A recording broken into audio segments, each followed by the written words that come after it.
I never thought my quiet suburban life would become a full-blown battle. It all started the day I noticed the first letter in my mailbox. At first I thought it was a mistake. I had lived in this neighborhood for years, always careful to follow the rules, keeping my yard tidy, my driveway clean, and my house looking immaculate. But when I opened the envelope, I realized it wasn't a mistake. It was an official notice from our Homeowners Association, a warning, and a fine for something that didn't make sense. My driveway. According to them, my driveway was not compliant with HOA standards. I read the letter twice, then 3 times, hoping I was misinterpreting it. I parked my car in the driveway, examined the surface, measured the dimensions, and compared them with the HOA guidelines I had received. When I first moved here, nothing was out of place, everything was within the rules. And yet they had fined me. I tried calling the HOA office, but their explanations were vague and unhelpful. Each time I asked for specifics, they either gave me a generic answer or claimed someone from the board would inspect the property. A week later, another notice arrived. Another fine. I was puzzled, frustrated, and a little irritated. It felt personal.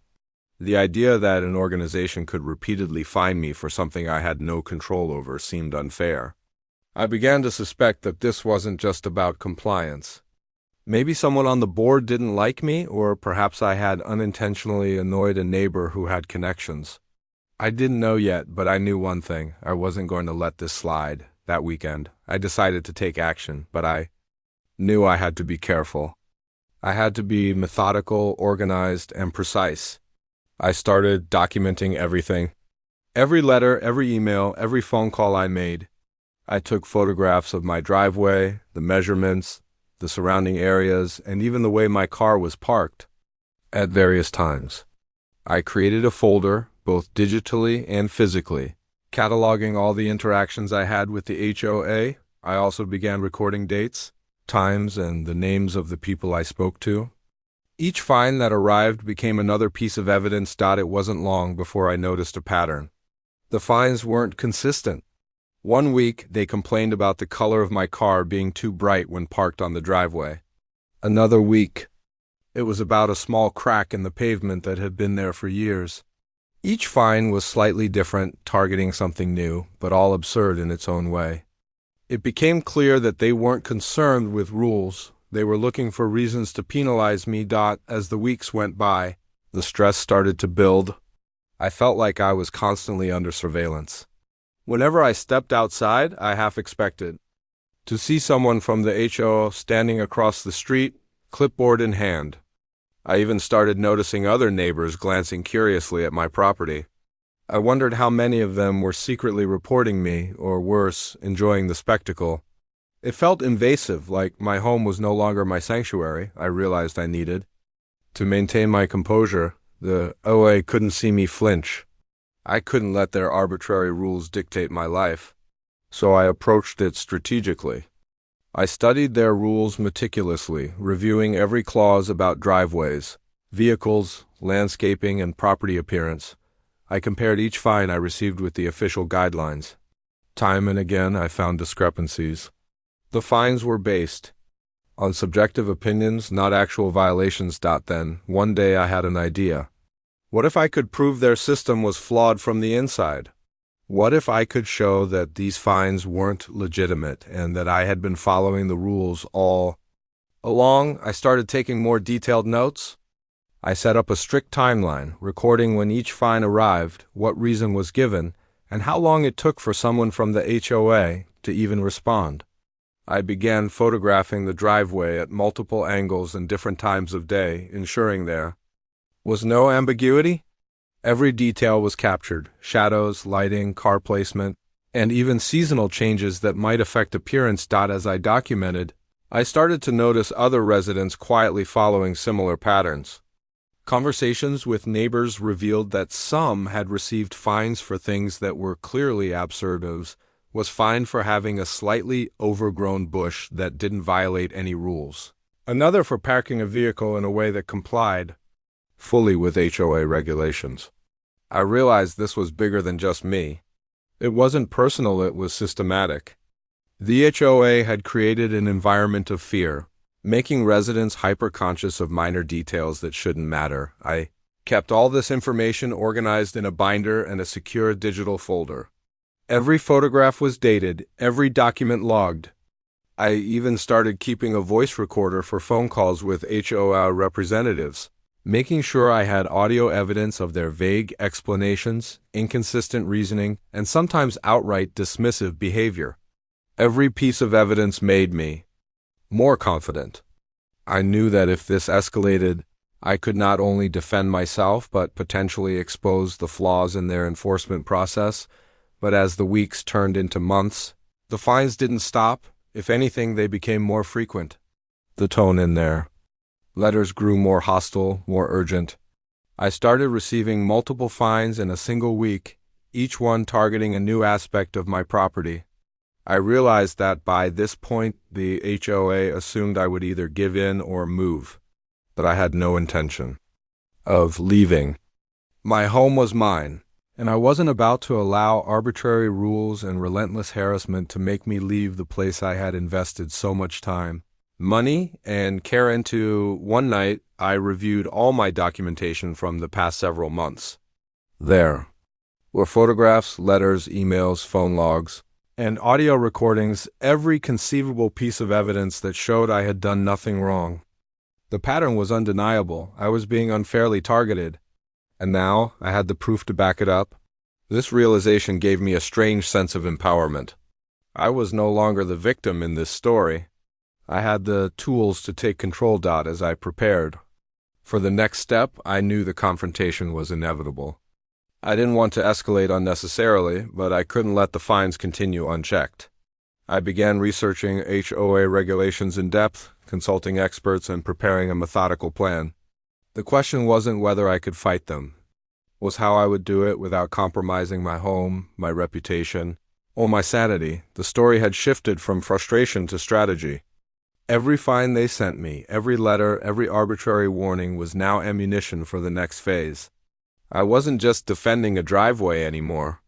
I was preparing to expose the system for what it truly was, to show that meticulous documentation, calm reasoning, and unwavering persistence could overcome the arbitrary power of an organization that had underestimated me. And that's when I realized something important. They had no idea I had been documenting everything from the very first letter, every absurd fine, every attempt to intimidate me, every vague threat had been meticulously recorded. And soon, they would discover that the person they thought they could control was no longer defenseless. After months of enduring weekly fines, I knew I had to escalate my approach. The documentation I had compiled was thorough and detailed, but I realized that evidence alone wasn't enough. I needed to confront the HOA in a way that demanded attention, while keeping me legally and socially safe. It wasn't about revenge, it was about fairness. I wanted them to see clearly that their arbitrary enforcement was unacceptable, and that I had followed every rule to the letter. The first step was to attend the next HOA board meeting. I had watched the schedules carefully, noting the recurring themes in their letters and observing who was most active in sending fines. I prepared myself mentally, ensuring that my presentation would be calm, factual, and impossible to dispute. I didn't plan on yelling, arguing emotionally, or causing a scene. My strategy was meticulous: show the timeline, present the evidence, and make it undeniable that the fines were baseless. On the day of the meeting, I arrived early, carrying my binder and laptop, each containing every letter, photo, and recording I had collected. As I walked into the community room, I noticed the familiar faces of board members, some smiling politely, others already looking dismissive.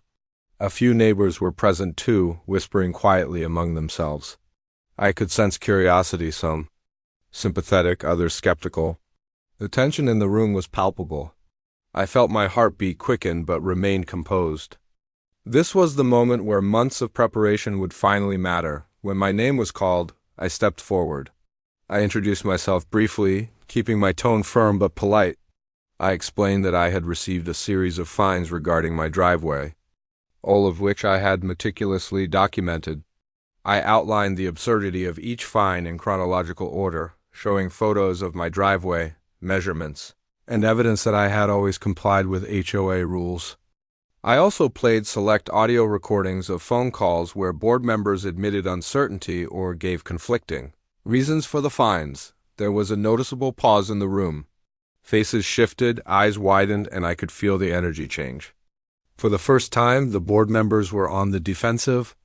My presentation wasn't confrontational. It was irrefutable.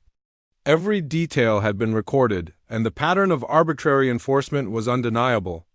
I could see some members exchanging nervous glances, realizing that the situation was no longer within their control.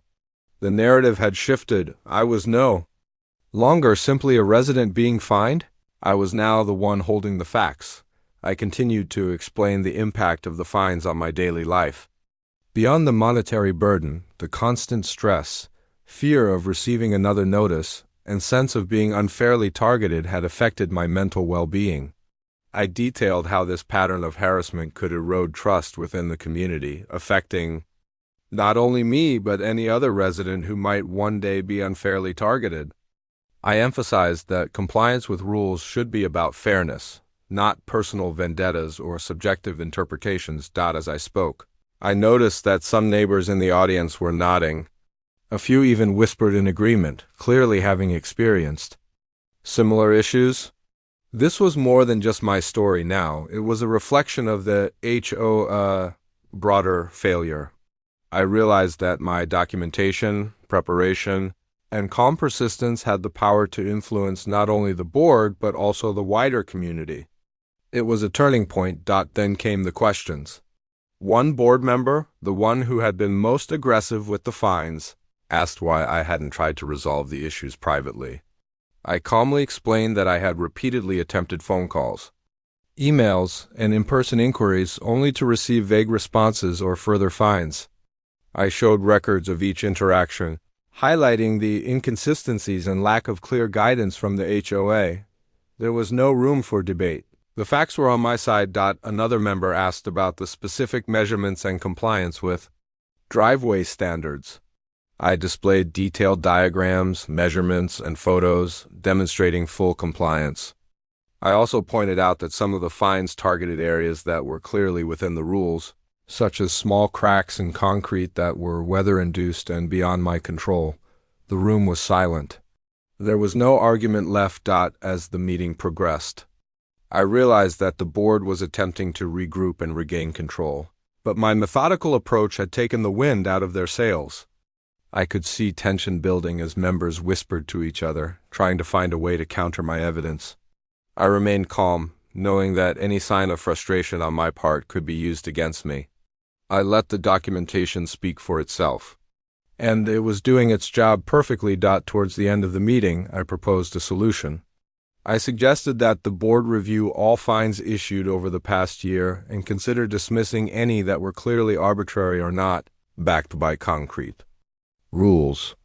I also recommended that they implement a clearer process for issuing fines in the future, including transparent communication, written guidelines, and a formal appeals procedure. My tone was firm but constructive, emphasizing fairness, community, trust, and accountability rather than revenge. The room remained tense, but the energy had shifted. The board could no longer ignore the facts, and some members seemed visibly uncomfortable. I noticed that a few neighbors were taking notes, possibly considering similar documentation strategies. I realized that my actions had a ripple effect. By standing up calmly and strategically, I had not only defended myself but also empowered others to hold the HOA accountable. When the meeting adjourned, I packed my binder carefully and walked out with a sense of quiet satisfaction. I knew this was only the beginning of the resolution process, but I also knew that my meticulous documentation, patience, and strategic approach had already changed the dynamics. The board could no longer treat me as a passive resident to be fined at will. They had to acknowledge that my rights, diligence, and evidence were real and undeniable. As I drove home, I reflected on the months of stress, planning, and careful observation that had brought me to this moment. I realized that the key to navigating this challenge was not anger or confrontation, but preparation, calm persistence, and strategic thinking. By documenting every detail, I had turned the situation in my favor. I had transformed from a frustrated resident being targeted unfairly into a confident individual who could hold the HOA accountable for their actions. This was more than a personal victory. It was a lesson in patience, resilience, and the power of evidence. I knew that the next steps would involve further discussions, possible legal review, and continued observation, but I felt ready. I had prepared for every scenario, and I had the proof to support my claims. The HOA could try to challenge me, but I was no longer vulnerable. The narrative had shifted, and I was now in control of the story, and so the fight continued, but for the first time in months, I felt a sense of empowerment. I knew that my careful documentation and strategic approach would determine the outcome, and I was prepared to see this through to the very end. After the board meeting, the tension in the neighborhood became palpable. It was subtle at first: whispers behind fences, neighbors glancing my way, curious looks when I left my house. But it didn't take long for the pattern to become clear. People were paying attention. Some were sympathetic, recognizing the absurdity of the fines, while others seemed nervous, as if they were afraid the HOA might target them next. I realized that my documentation and methodical approach had shifted more than just my own situation. It was beginning to expose the HOA's arbitrary enforcement to the community. The next week brought the first signs of pushback from the HOA. I received a letter claiming that my recent presentation had raised concerns about privacy and security in their meetings. They implied that by presenting my evidence publicly, I had somehow violated HOA policy. I laughed quietly to myself.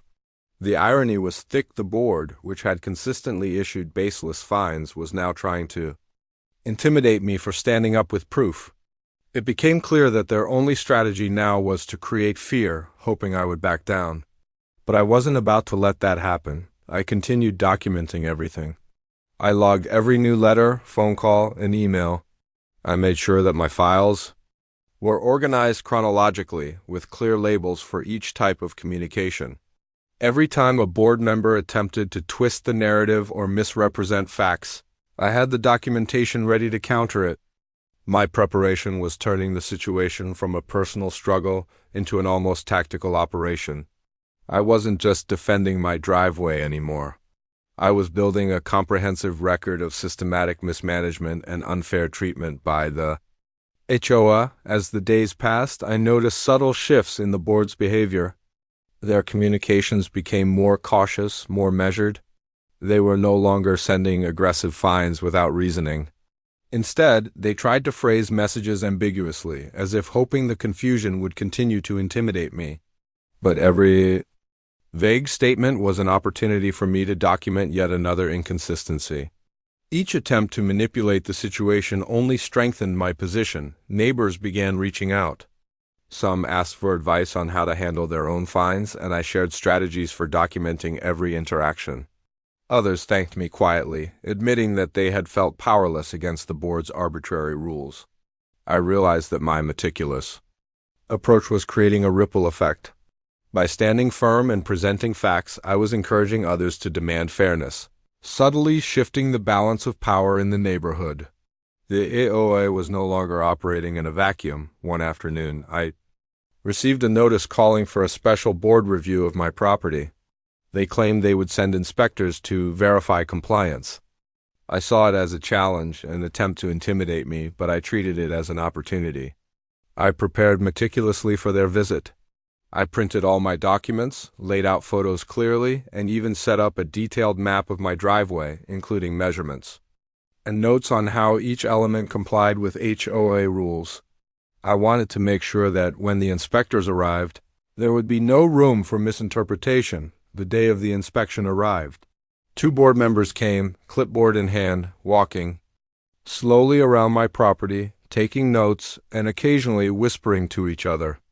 I greeted them calmly, offering access to the documents I had prepared. One of them tried to point out minor imperfections, like a slightly uneven section of pavement.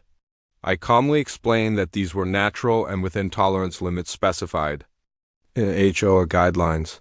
I showed the photographs and measurements that proved compliance.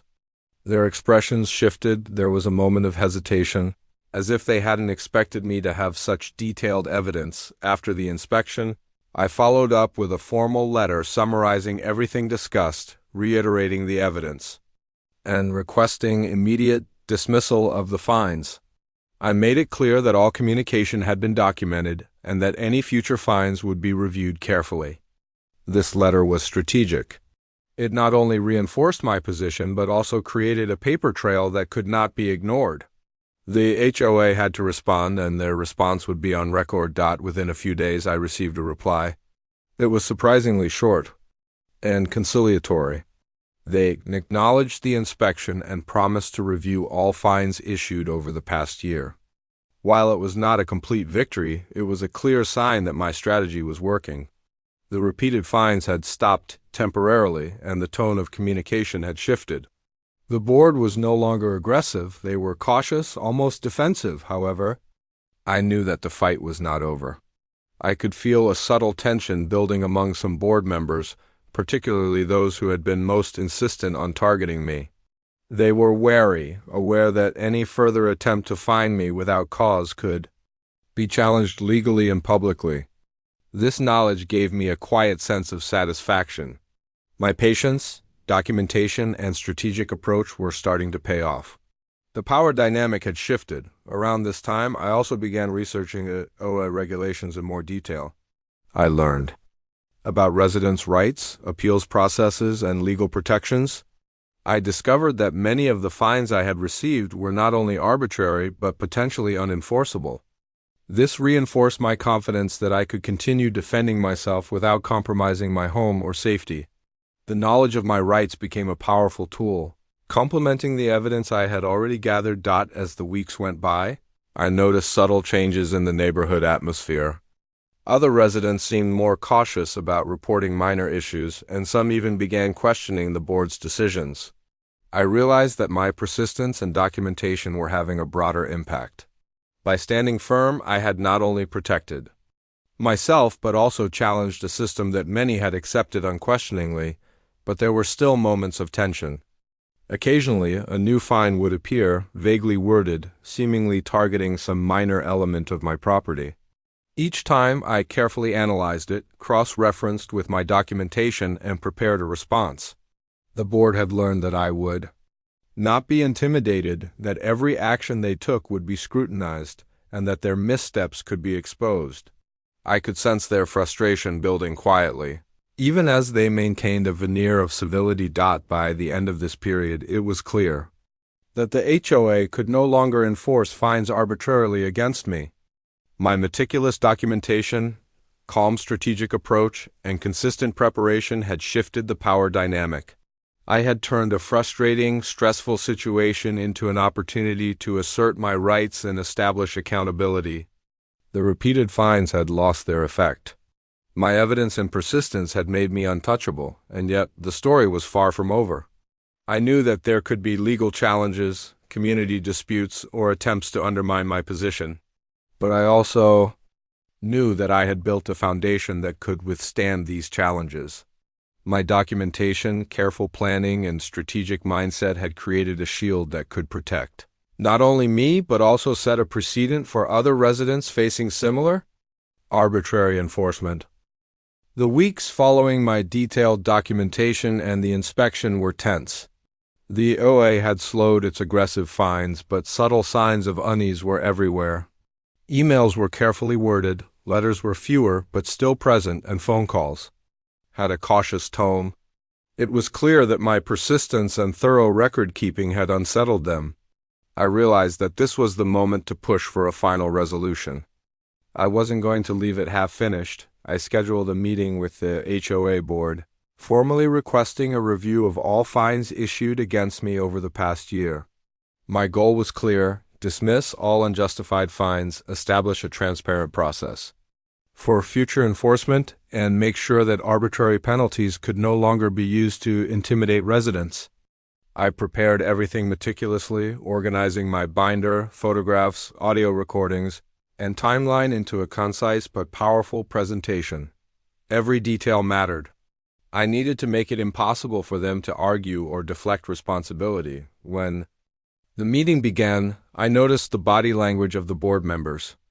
They were uneasy, whispering to each other, exchanging glances, and trying to maintain a sense of authority.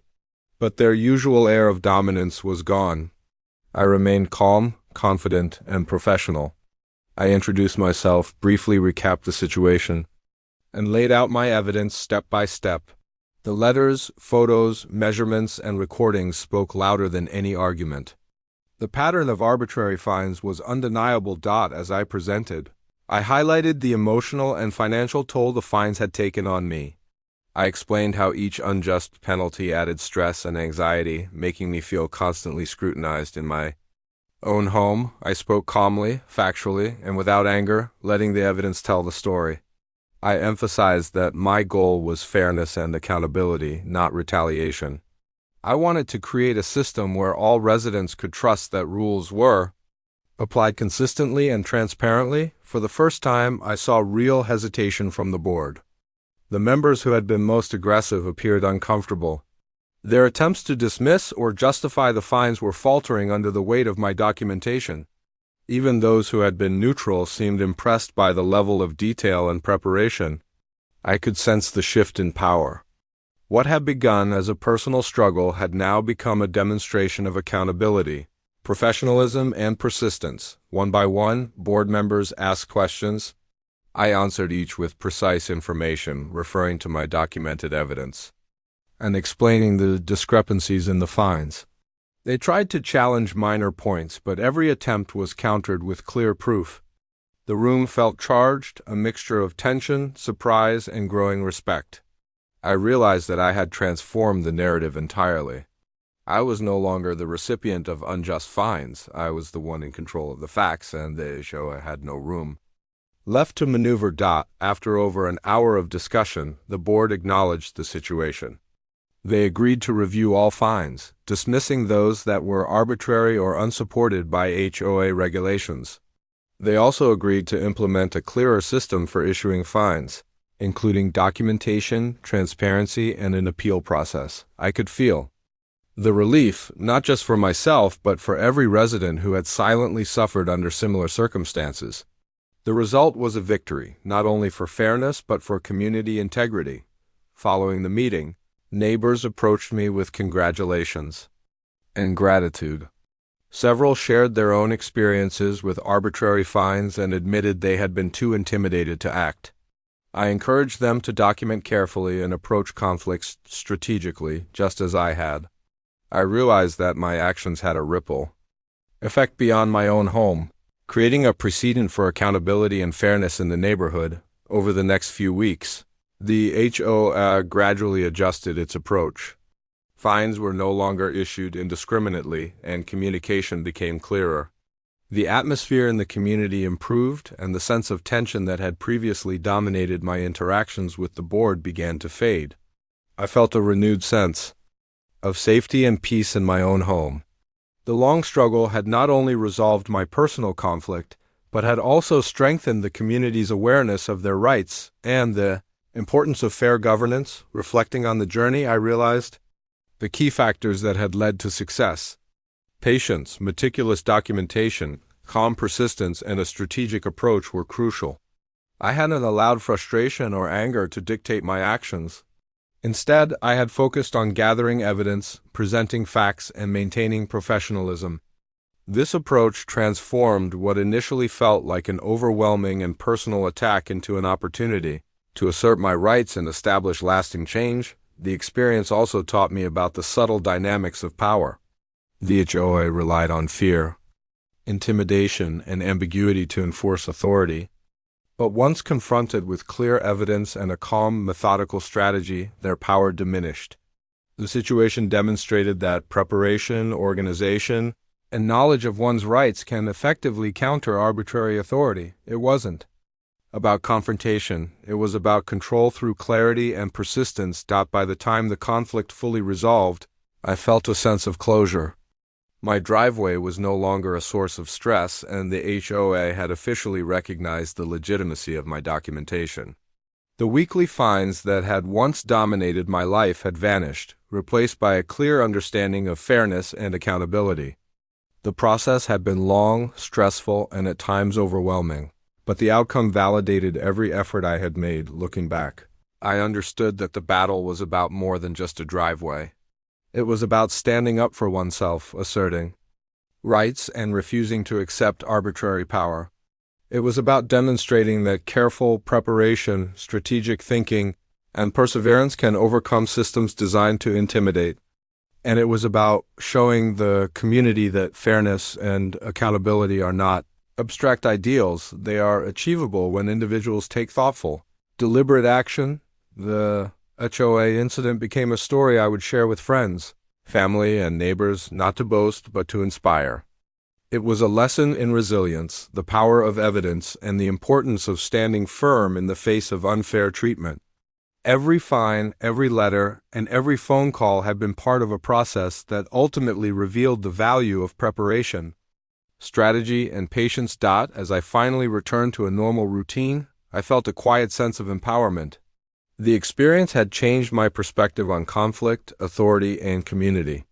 I knew that I could face challenges with confidence, that meticulous documentation and calm persistence could turn seemingly impossible situations into victories.